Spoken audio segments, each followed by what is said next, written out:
Hi guys, my name's Dav and welcome to D&DGaming. In review this time is post-apocalyptic first-person shooter Metro 2033 Redux. Reviewing the game with me is my brother Dale. Hi guys, welcome back to the channel.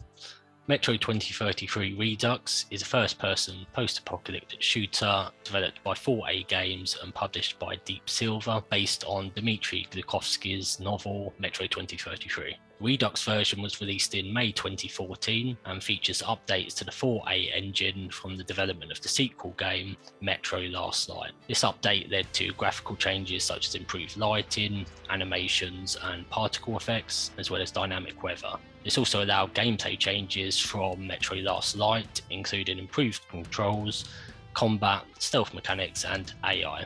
The Redux version was originally released for PC, PlayStation 4 and Xbox One, and then in 2020 it was also released for Nintendo Switch. So Dav, what were your first impressions of the game? So my first impressions of this when looking at images and online was horror-ish first-person shooter set in underground post-apocalyptic world, I guess. So this was actually my second playthrough, as I played the original Metro 2033 back in around 2011, so about a year or so after it was released. I've actually wanted to replay it for some time, so I was looking forward to this one. So in terms of general thoughts following your playthrough, what did you think, Dov? It's a great game actually, really enjoyed this, very, very story driven, not just a blast the shit out of everything type FPS. And I'll go into further detail in the review, but yeah, really enjoyed it. How about you? Yeah, what a great game. I mean, sure, it's not perfect, and I'll get onto that later, but I really enjoyed it. Wanted to replay it for some time, and it really didn't disappoint. And it's such an atmospheric game. You know, at times I just spent time walking around the metro, taking in the atmosphere. Really is the way they set the story, this kind of claustrophobic underground metro area, post-apocalyptic. It's just really well done, and yeah, I really can't get across enough like how much I enjoyed the atmosphere in this. The game is a little bit on rails sometimes. I mean, literally at times, because you're in a metro station. There's quite a few cutscenes, and it's definitely not open world. But in this particular game, it really works well with that more linear gameplay. It's a very hard game at times. You get swarmed with enemies and backed into a corner quite often. I mean, I can't imagine what it's like on the highest difficulties. You do get a real mix of fights against mutants, humans, there's stealth sections, underground, overground. There's a real kind of mix there. It's really good. Bullets are scarce at times, but I remembered this from my previous playthrough and made sure to kind of stock up when available and really search each area as much as possible. How did you find it in terms of graphic options? There's very few to choose from on this. I thought it was a bit disappointing there actually. I kind of expected more from a game like this. You usually do with first-person shooters, a little bit disappointed. Yeah, they were slightly limited with the options in this one. I feel like perhaps they've kind of got this idea of a default setting, and it does, you know, look good on default. But yeah, it's an interesting one. It seems like they've got a very kind of deep engine. It's their own 4A engine, as I mentioned earlier. It's not Unreal or anything like that. Yeah, you would have thought they could have had a bit more customization, really. I'm not really going to mark it down too much for that because of how good it looks anyway, really. How about graphics performance? We'll put our PC specs up on screen as always, but I thought the graphics were really good in this. Just to note, as Dale's pointed out, we are playing the Redux version, in which the graphics received a big overhaul to bring it in line with its sequel, Metro Last Light. The update improved the lighting, animations, particle effects over the original game, along with the addition of the dynamic weather system. Generally, the graphic textures were good. However, I noted a few that really didn't make sense in context with others, and I'll put up a clip. The lighting in the game was really good. Most of the game is very dark, so this helped to really set the post-apocalyptic environments of the Metro system. I played mostly with high to very high settings for the most part. They were great graphics overall, I thought. I mean, this is the 2014 version and it still looks good, and obviously based on 2010. So, you know, we're going back some time. It still looks great. I remember playing it the first time round and how taxing it was on the system. The original Metro 2033 basically broke the laptop I was using back in 2011. So in terms of player control options, it's first person only. Full key rebindings are available. The controls are pretty simple, usual with SAD for movement like most FPS games on keyboard, with the sort of numbered buttons to cycle through weapons and usual buttons for sort of crouch, jump, inventory, etc. One bit of the controls I did find quite clunky was within the weapon inventory. You press tab to enter the inventory and then use the mouse button to select weapons. But when selecting secondary weapons such as knives and grenades, etc., you had a kind of D-pad directional interface that you then had to use with the mouse. I could be wrong, but it seemed like this was something that probably worked fine on a console or with a controller, but the fact that it was on PC and it was accessed with the mouse, it felt like a bit of an afterthought, really. It was just a bit clunky. Yeah, I don't have much to add to that. I kind of agree about the weapons inventory system they used on this one. I personally just mostly use the mouse scroll wheel for changing between the weapons. Yeah, there were times where you have to go into that inventory to change the secondary weapon, and I agree on the point about it being more intuitive to be using a controller there. I believe from memory that was an addition from the Last Light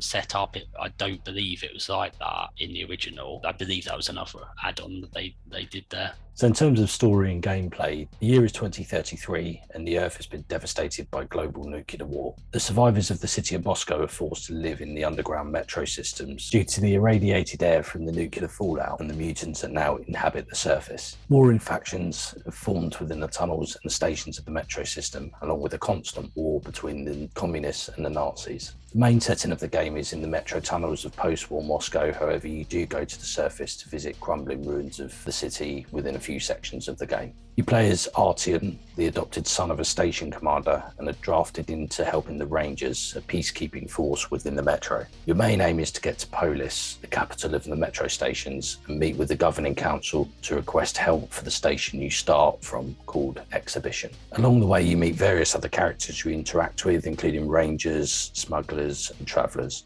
You also encounter various hostile factions, groups, and of course, the mutants. So in terms of gameplay mechanics, there are two playstyle modes that you can play the game on, Survival and Spartan, and they have varying difficulties. Survival offers players the original, more challenging survival horror experience with an emphasis on resource management, as ammo and gas mask filters are in short supply and it has intense combat. Spartan is a more forgiving game experience from Metro Last Light, where ammo and filters are plentiful. The game is faster and more action orientated and combat is more forgiving. Both me and Dav played the game through on the original survival style. You can then choose one of 4 difficulty settings from normal, hardcore, ranger and ranger hardcore. Difficulties vary through combat forgiveness and scarcity of resource supplies. In this case, me and Dav both played through on the normal difficulty. You begin in Exhibition Station, and after receiving your mission, you start your journey through the metro system, occasionally popping up for some post-apocalyptic toxic air. And then dropping back down into the darkness. Combat is quite varied. There are sections where you creep and stealth your way through and past enemy factions, if you choose not to alert them, that is. I had more fun picking them off.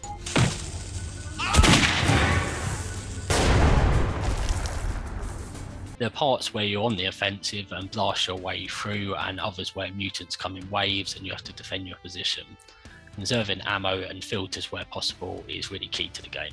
So in terms of UI, simply just a weapon interface that pops up when you change weapon or reload. There's no health bar or other icons. This is really good for immersion. There's no icons with the first person view, really makes it feel like you're actually there. However, I did find it annoying at times with no health indicator, as it was hard to tell if you were close to dying or not. The only way this was indicated was a lightly flashing red screen when you get hit that gets slightly darker red as you get closer to death. This made it quite difficult at times. Yeah, I don't have much to add to that. There is limited on-screen info, such as the health. It does mean very few distractions, which is nice, and a really clean UI. But yeah, I completely agree about not knowing how close you are to death, because after a couple of hits, you feel like, oh, I'm only one hit away from dying here, but actually you got a bit more in you. And you don't quite know, because you want to conserve your med kits. You kind of have to manage that as well. And so I don't want to use the med kit until I really need to. So yeah, completely agree on that point. So in terms of sound and music, the gun sounds are really great, really meaty sounding.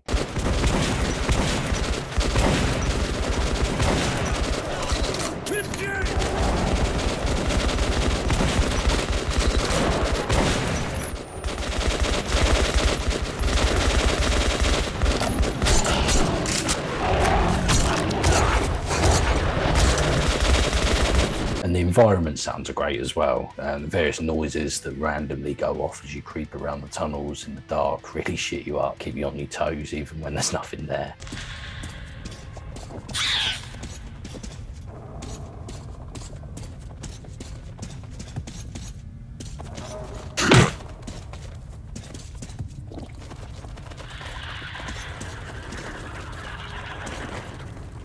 The mutant sounds are awesome, especially the librarians and also the winged demons.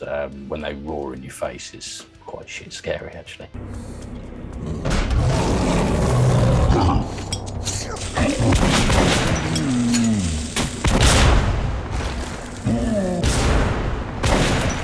The music was okay. It was quite varied, without too much repetition.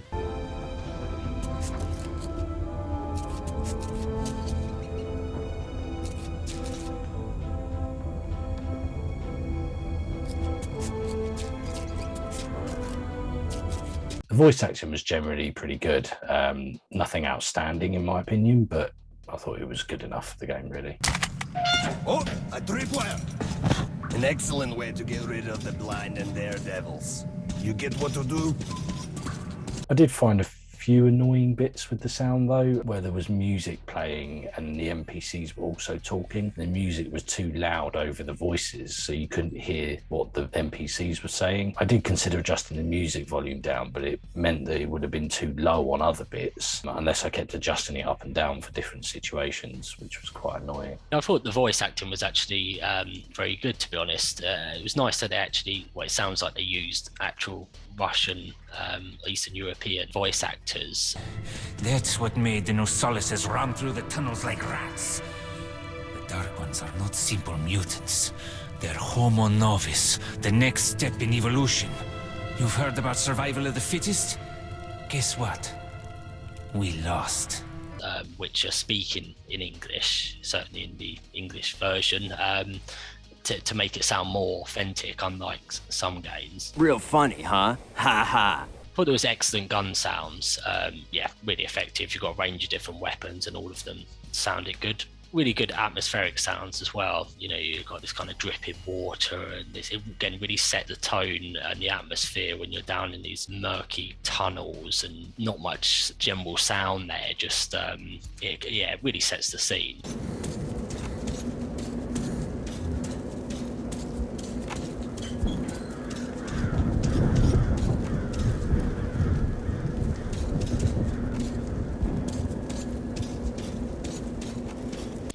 As Dav mentioned, the mutant sounds are great. They really put you on edge at times, and especially they say the demons, when they get right in front of you, it really puts you on edge.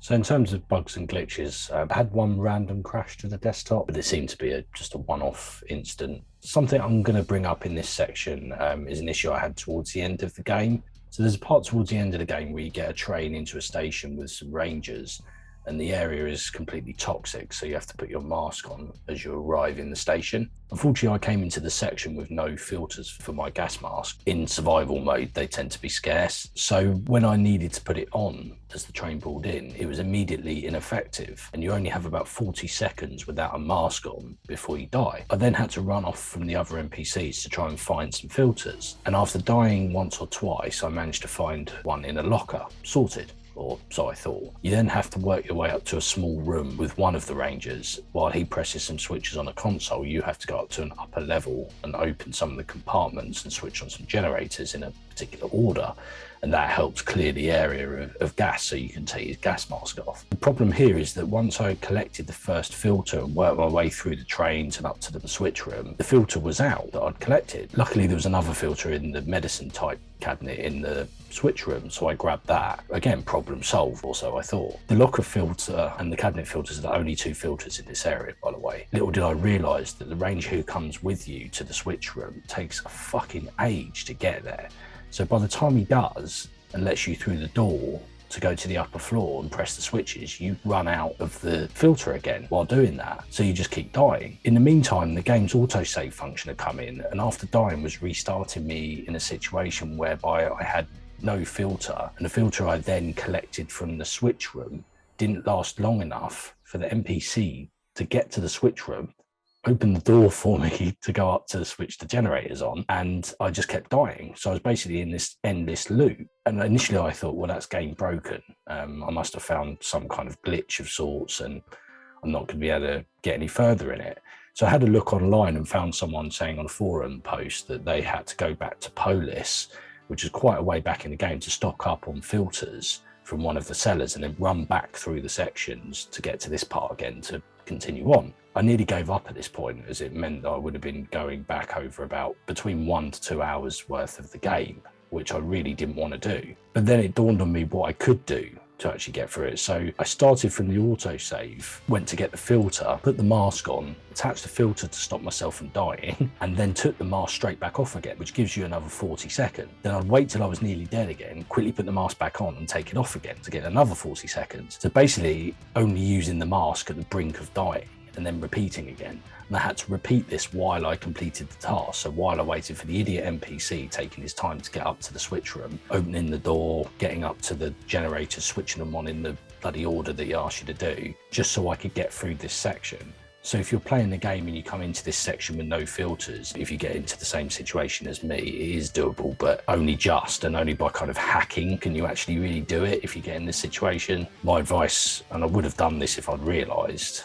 this, was to pick up more filters at Polis and conserve them so you don't run into this situation, or pick some up in the previous sections, because I died about 20 times before I managed to hack my way through it. Not everyone will come across this, I'm sure, if you've managed to sort of conserve your filters or you've picked up filters in the previous sections, but it may be that I missed a bunch of filters, but it was just a bit of a difficult situation. Yeah, luckily I didn't have the same issue as Dav there.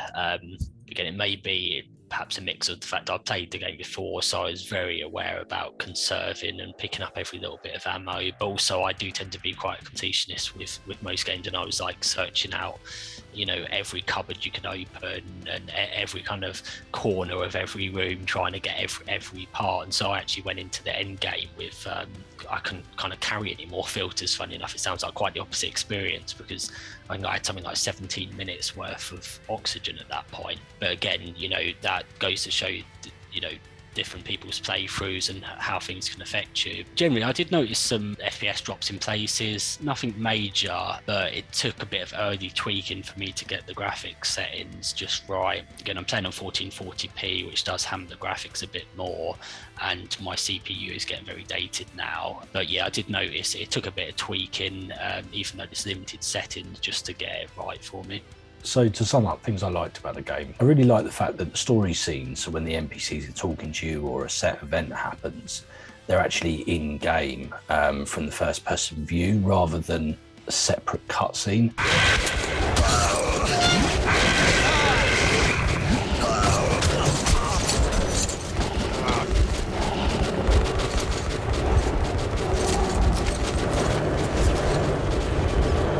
Although the game does take control from you at these points, I feel so many FPS games have annoying cutscenes that take you out of the action and sort of put you into, say, a third-person view where you see your player sort of running around or diving out of the way of things or shooting things and stuff like that. And I always feel those kind of cutscenes sort of break immersion. So where games keep it in the first-person view, I think it just really keeps that immersion going.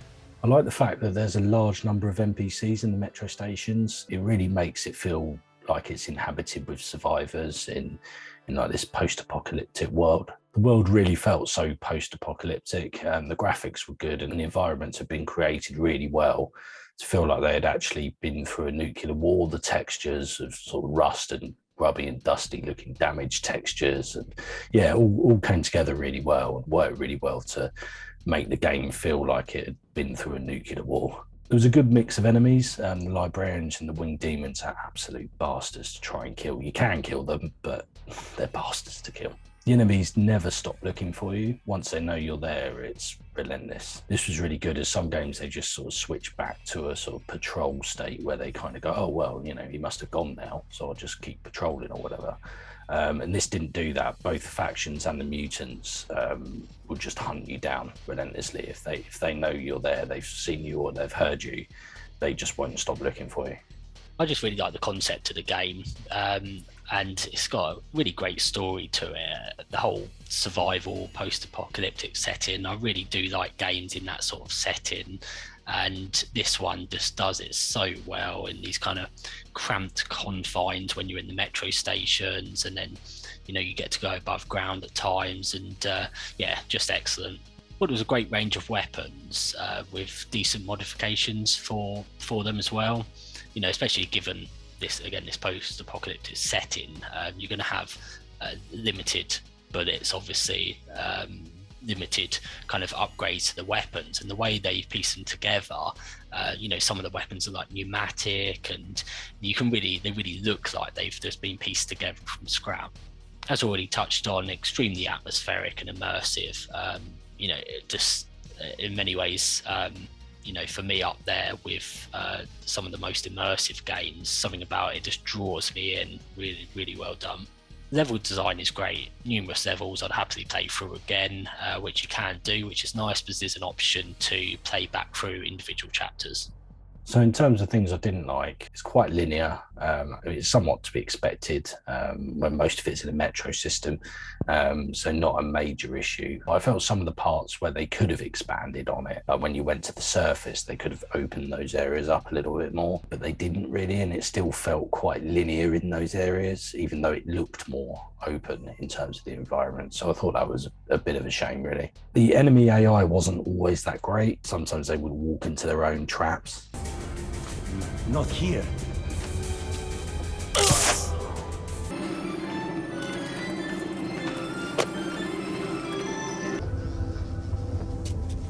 So things I didn't like, I mean, reload speed. Oh my God, why is that not upgradable as part of the one modifications? I mean, yeah, I just noticed very quickly that there's times where you're getting swarmed by mutants and the reload speed just takes ages. And I was thinking, oh, it's all right, you'll be able to upgrade it later on, but you just didn't. And I really found that quite frustrating at times.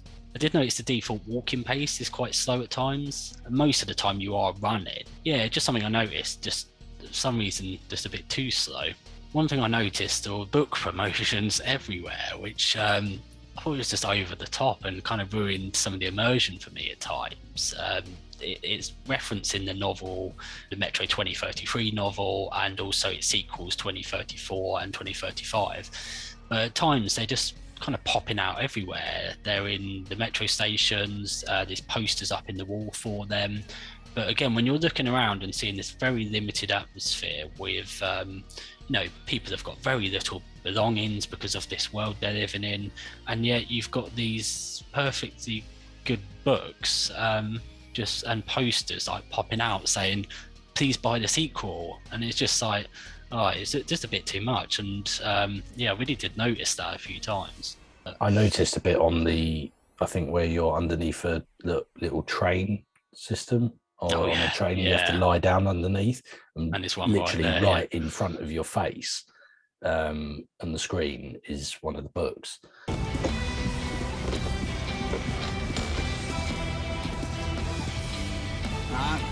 So, what do you guys think? Let's go, huh? So yeah, it's quite chucked in your face at times. I found the enemies can be bullet sponges at times. This only really goes for the mutants, which again, probably part of the design. You're just reeling off this machine gun at them and they're just soaking up the bullets, and it hardly affects them sometimes.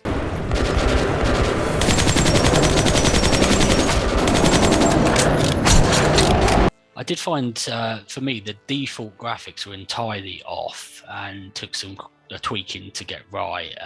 It did run a bit like a pig at first, and I did get a crash to desktop the first time I booted it up, actually, before it barely got into the game. So I'm not sure quite what happened there with the defaults, but yeah, it weren't great for me. I did notice there was a bit of a lack of tutorial or notes or guidance on, you know, the use of some of, say, the secondary weapons, melee attacks and stuff like that. Very limited guidance on them.